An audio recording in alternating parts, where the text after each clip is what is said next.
Does this scenario sound familiar to you? Over the weekend, you get a mysterious meeting request by your boss who wants to meet with you Monday morning. You have no clue what he could possibly want. You spend the rest of the weekend wondering what this is all about. Monday morning, sure enough, you log in, your boss is sitting there, but then suddenly another person joins the meeting. And it's somebody that you're not quite familiar with, somebody in human resources. And I think you know how the rest of this meeting goes.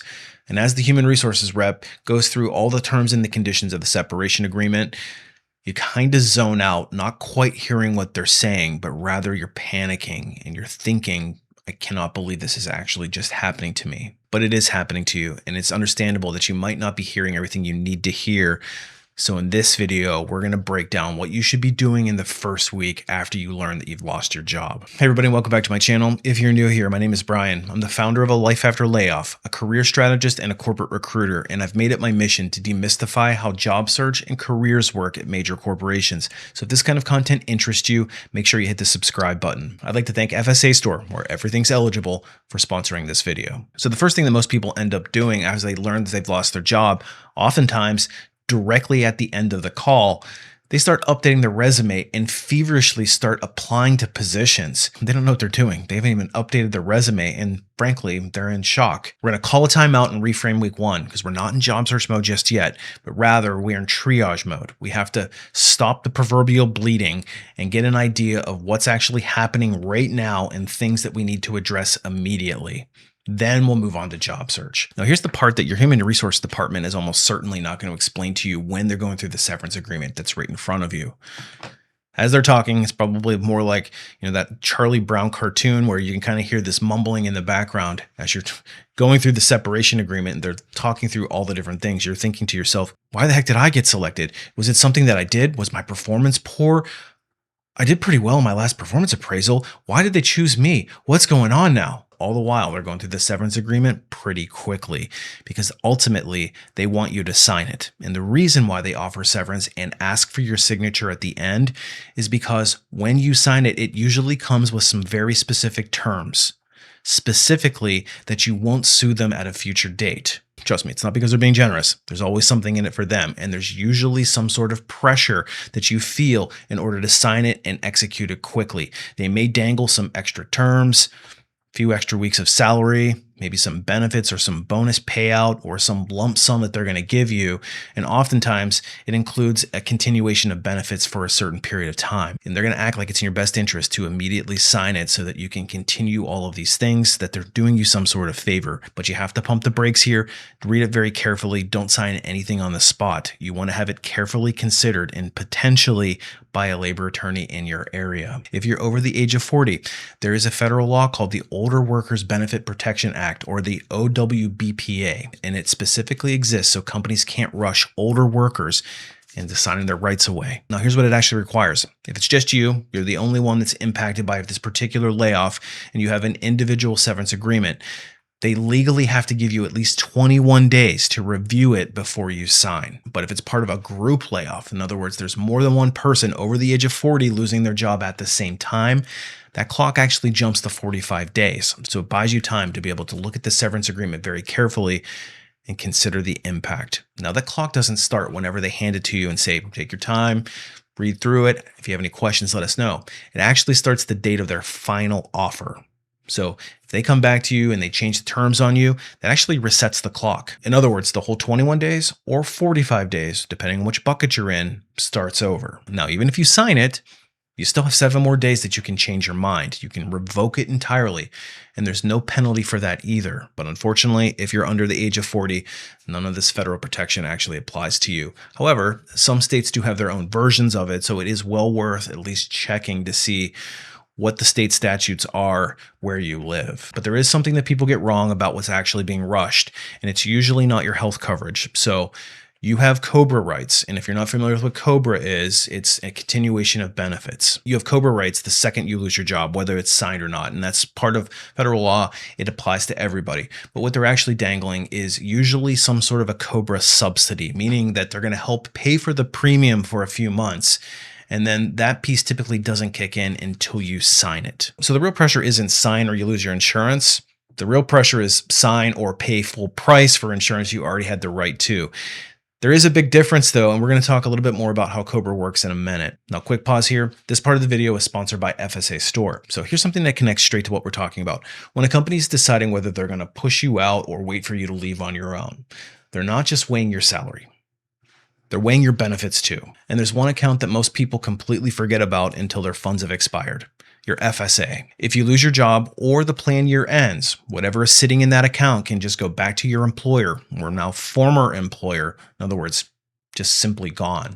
And that's why FSA Store is essential for using FSA funds before they expire. They sent me these Tums Chewy Bites, these Cure Hydrating Electrolyte Drink Mix Pouches, Welly Glow-in-the-Dark Bandages, and this Super Goop Glow Screen SPF 40. And these are just some of the 2,500 items on their site that are guaranteed 100% FSA eligible. No guessing to see if it qualifies, no submitting receipts and hoping for approval. You can also use your FSA card right at checkout. If your job feels shaky, don't let your money disappear on top of it. Go to fsastore.com/alifeafterlayoff or scan the QR code on the screen to shop today. I'd like to thank FSA Store, where everything's eligible, for sponsoring this video. Now let's explain what COBRA is. And if you're not familiar with what COBRA, it's not just a snake that is very poisonous.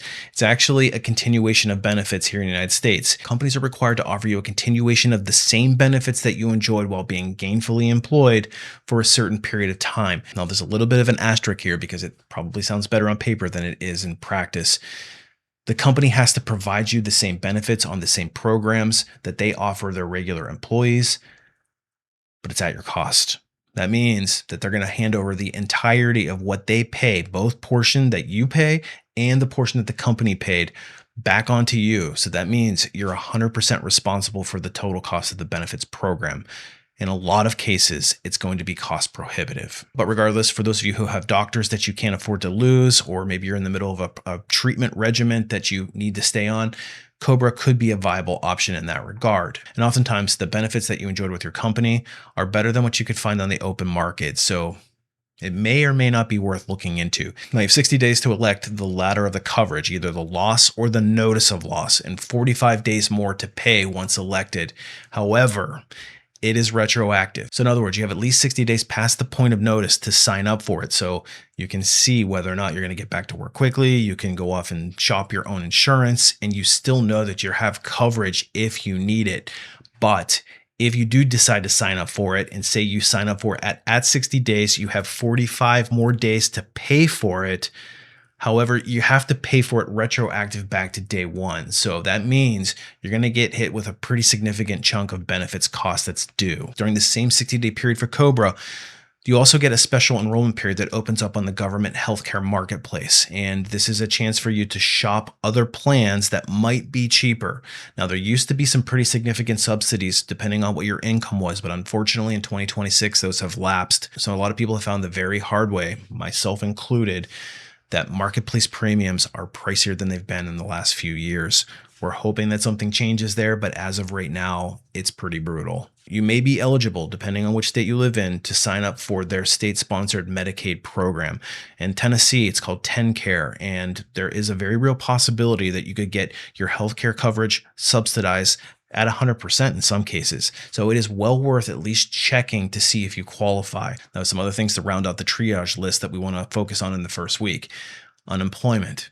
This is something that you don't want to delay on. Oftentimes you can file the same week, regardless of the waiting week that a lot of states will require you to go through. So it's worth checking what your state's requirements are for when you can file for unemployment, but at least get an understanding of what the process is and get ready and get in queue, because unemployment is going to be very crucial, especially when you don't have any income coming in. You don't want to miss any weeks here. And there's some activities that you need to do, including looking for jobs on a regular basis, going into the state-run site in order to show what your activity is for the week in order to file your claim. And you have to do that each and every, it's usually a week period or every 2-week period.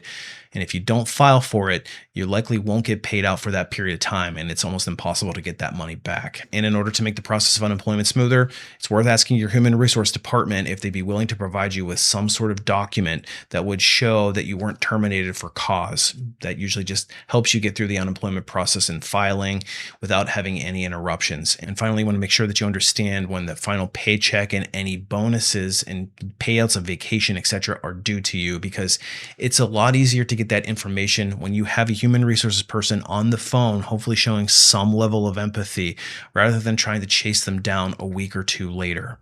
Try to get that information and any questions that you might have clarified as soon as you can while it's top of mind. I know that you're probably going to be on tilt during this period, so you may not think to ask for it. But if you haven't gotten that information, reach back out to your human resources rep before too much time passes. And during this week, probably one of the most important things you can do is process it. Understand what happened to you, come to terms with it, go through all the stages of grief, get angry, get sad, feel all the emotions that you need to feel because you have to go through that stuff. You're not going to be effective in a job search when you're completely on tilt and still holding back all of those emotions. So spend the week, get out in nature, get away from the work world, ship your work laptop back, get rid of everything that you had that would remind you of them. I probably would throw away my company mugs and my company t-shirts that I had collected. So do a purge of it, go through all of the stages of grief, and then start your job search in earnest the following week. And we'll talk about that in a different video. So remember, the first week after losing your job isn't about job search, but rather it's about getting a handle on the money, getting a handle on the coverage stuff, kind of getting all of your ducks in a row with the things that you need to, and going through the grieving process so that the next week we can worry about getting everything else in order. Anyway, hopefully you're not watching this video in active need of all the stuff that I just described. But if it is, I hope that you found this video to at least be a little bit helpful. And if you need help in your job search, make sure you check out my website, A Life After Layoff. Again, I'd like to thank FSA Store for sponsoring this video. Appreciate you watching. We'll see you on the next one.